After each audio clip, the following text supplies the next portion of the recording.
Geno Smith, despite it all, did have 316 passing yards, but last night was his 9th career game with 2 or more picks. He leads the NFL with 6 pick sixes in the last 2 years. Here's Rex Ryan and Geno Smith after the game.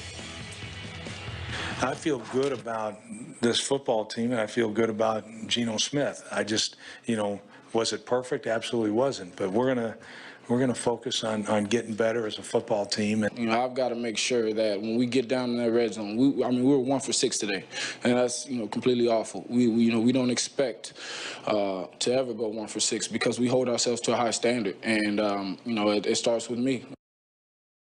Rex says he likes Geno, but Skip, do you? Have you given up on Geno yet? Stephen A., I can't give up on Geno because I never bought into Geno to start with. Here's my bottom line, and I feel more strongly, obviously, than ever off last night's performance. I think that Geno, with his throwing talent, will always tease Jets fans into hanging in, but ultimately, Geno's inability to play quarterback, his overall command of the quarterback position, will ultimately frustrate and disappoint Jets fans. I believe that Michael Vick, if inserted early enough last night, would have pulled off the comeback, an electric comeback in that game that I think was made for a Michael Vick. And I just believe that going forward with Geno, and I know he's Idzik's guy, which makes him Rex's guy because now Rex is hanging on with Idzik. I just think that when you think of Geno going forward, the first word that usually will pop into your head is shaky.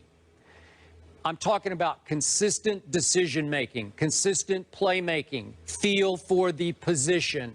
I don't see enough of that from Geno. Obviously, his 2 interceptions last night came at killer times, and when it looked like they had a chance late to get back in the game again and again, Geno came up pretty small.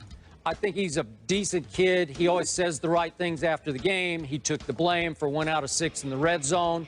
But I'm sorry, just my bottom line gut feeling is that Michael Vick, if he had been the starting quarterback from the start this year, would have turned the Jets into at least a playoff contender.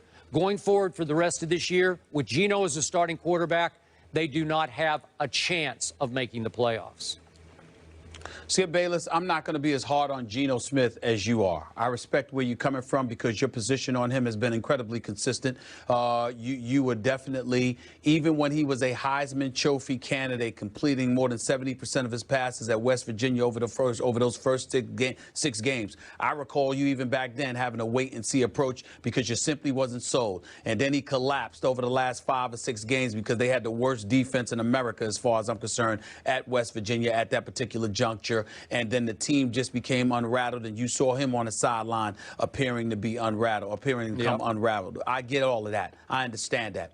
But again, I hearken back to the personnel that you have to work with because I think when you're a young quarterback, you've got to have something to work with, Skip Bayless, especially when your coach is known to primarily focus on defense. He's not the most offensive dude in the world. I know Marty Mornhinweg is there as the offensive coordinator. I know the pedigree that he has coming over from Philadelphia, being associated with the NFL for as long as he has. I get all of that. But at the same time, you go where your head coach takes you. And we all know that Rex Ryan cares far more about defense than anything else because that's his specialty. So when we look at it from that perspective and we see the level of dysfunctionality that has sifted through the Jets organization like a virus when it comes to picking the appropriate personnel on the offensive side of the ball, I definitely think that you've got to take those things into consideration. Let's look at Geno and what he's had to work with. Santonio Holmes was supposed to be a #1 offensive option before. He was there. He was barely there last year. Jeremy Curley, who was a slot receiver and a #3 guy, a quality #3 guy, was essentially elevated to being your #1 guy by default because of the lack of bodies that the Jets had available to them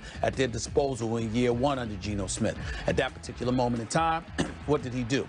He completed just 55% of his passes. He's shown some athleticism. We know he can make the throws. His decision-making is questionable, and we get all of that. But at the same time, when you're surrounded with the appropriate level of talent, then that kind of helps you. So what do? Again, they pass up on a James Jones and all the guys that I had mentioned previously, the Golden Tates of the world, the Emmanuel Sanders of the world. They didn't go after any marquee guys. Their definition of a marquee guy was Eric Decker. And I keep telling you, there's an APB out still for him because we know that he showed up at the Super Bowl because we saw a quote from him before the game. We heard a quote from him after the game. But during those 60 minutes against Seattle, we couldn't find him. Last night, it's Monday Night Football. Same environment, same confines. He's got a hamstring injury. He's got to go out. So what do you have if you're Geno Smith? John Idzik hasn't given Rex Ryan and Marty Morningwig much to work with. They talked about Chris Ivory and Chris Johnson. Even though they're a formidable running team and Chicago was ranked 27th against the rush, that was supposed to be something that worked to the Jets' advantage. They were still incapable of running the football effectively last night.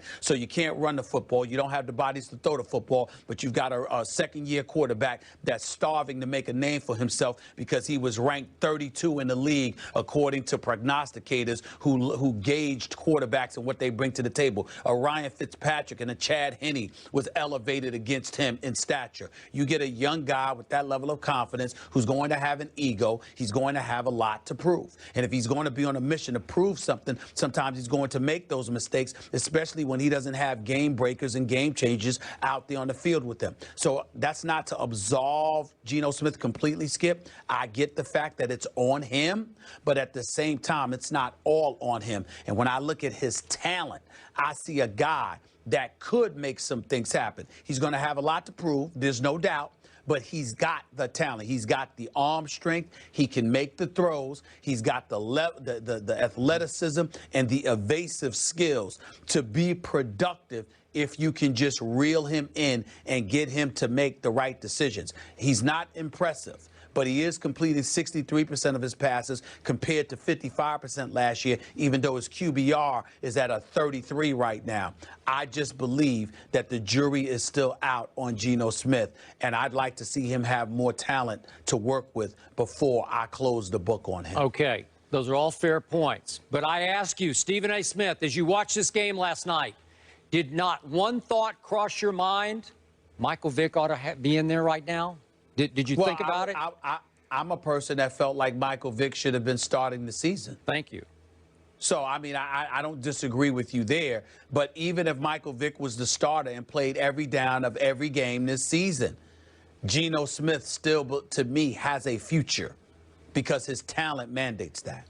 Okay, bottom line for me, maybe he will keep getting better, Geno Smith, but I doubt it.